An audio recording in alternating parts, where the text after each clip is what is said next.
Psychological violence.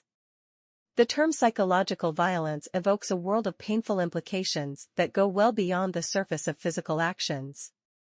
This type of violence, defined as any form of harm, threat, or offense that does not directly involve the body, manifests in various shades that permeate the emotional and mental sphere of victims. Let's delve into the 7 subgroups that make up this intricate fabric of abuse. Direct threats, the power of fear. Direct threats constitute a form of psychological coercion that exploits the vulnerability of the victim. Through explicit statements about violent outcomes in case of disobedience, the perpetrator often leverages a history of physical violence to increase fear. This insidiously effective strategy intertwines fear and submission, creating an atmosphere in which the victim feels imprisoned by a constant threat. Indirect threats, strength and implicitness. In contrast, indirect threats operate in the realm of subtlety and nondisclosure. Through subtle expressions, body language, and tone of voice, the perpetrator communicates potential danger or a violent consequence without explicitly stating it. This subtle method of manipulation destabilizes the victim, creating a sense of uncertainty and insecurity that goes beyond the spoken words. Degrading and humiliating behavior, the psychological wound. Degrading and humiliating behavior goes beyond the boundaries of verbal violence, penetrating into the realm of psychological wounds. Any act intentionally designed to hurt or psychologically offend the other contributes to a toxic environment of control. This subgroup highlights the perpetrator's willingness to damage not only the body but also the psyche of the victim. Control, the subtraction of freedom. Control manifests when the perpetrator, through force or threats, takes command of the victim's life. This goes beyond managing daily activities. It includes controlling time, information, social contacts, clothing, and even habits. Control, often masked by seemingly innocent questions, becomes a restriction of freedom to the point where the victim finds themselves in an invisible cage, captive to the will of others. Feigned jealousy, the betrayal of emotion. Feigned jealousy acts as a tool of emotional manipulation. Used to scare, offend, or control others, this form of jealousy creates an unstable ground where relationships are shaped by fear and insecurity. The perpetrator leverages this complex emotion to gain psychological power, undermining the trust and stability of the victims. Isolation, the invisible chains of solitude. Isolation, both direct and indirect, emerges as a common practice in cases of family violence. By limiting the victim's freedom of movement through direct or indirect pressures, the perpetrator creates an environment in which the victim is deprived of external connections. This isolation can reach the point where an entire family loses all contact with the outside world, transforming into an emotional prison. Emotional violence, the subtle cruelty.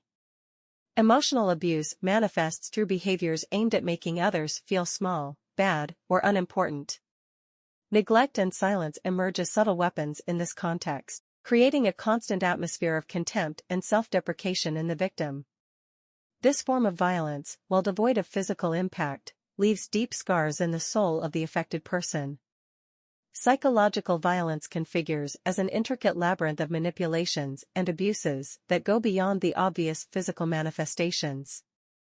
Exploring these subgroups reveals complex and subtle dynamics that emphasize the importance of raising public awareness about this form of violence and promoting an environment where victims can find support to break free from these invisible chains. Only through understanding and empathy can we hope to eradicate this insidious form of oppression and build a world where dignity and mental freedom are inviolable rights for everyone.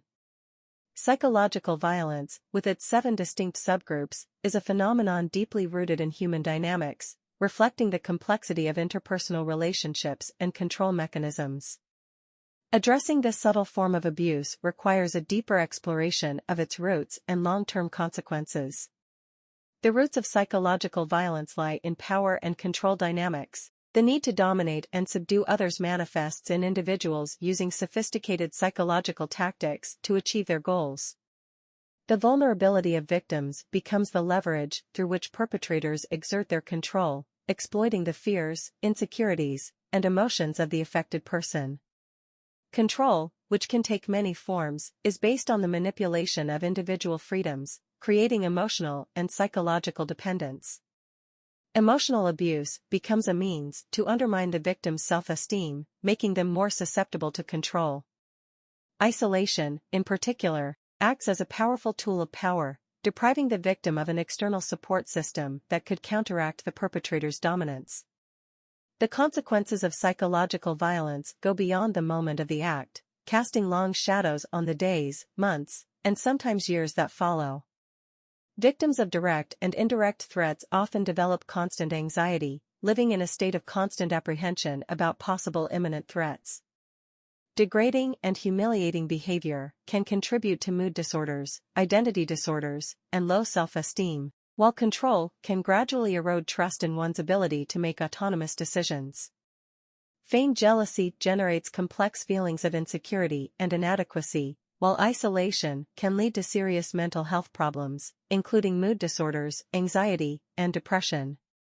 Emotional abuse, through its constant neglect and silence, can create deep emotional wounds, contributing to persistent cycles of abuse and lasting trauma. Addressing psychological violence requires a combination of awareness and support. Society must be aware of these complex dynamics and the multiple forms that psychological violence can take. Public awareness can break the silence that often surrounds these situations, encouraging victims to seek help and communities to offer solid support. Support, both psychological and legal, is crucial for victims of psychological violence. Creating safe spaces where victims can share their experiences without judgment is essential for fostering healing and breaking the cycles of abuse. Additionally, the implementation of resources and prevention programs can help reduce the incidence of psychological violence through education on emotional awareness and relational dynamics. Only through a collective commitment to understanding, addressing, and preventing psychological violence can we hope to build a world where people can live free from threats. I bid farewell, thanking you very much for your comments and testimonials. I invite you to subscribe to the channel if you haven't already and leave your comment. As you know, I always read them and respond to everyone with pleasure.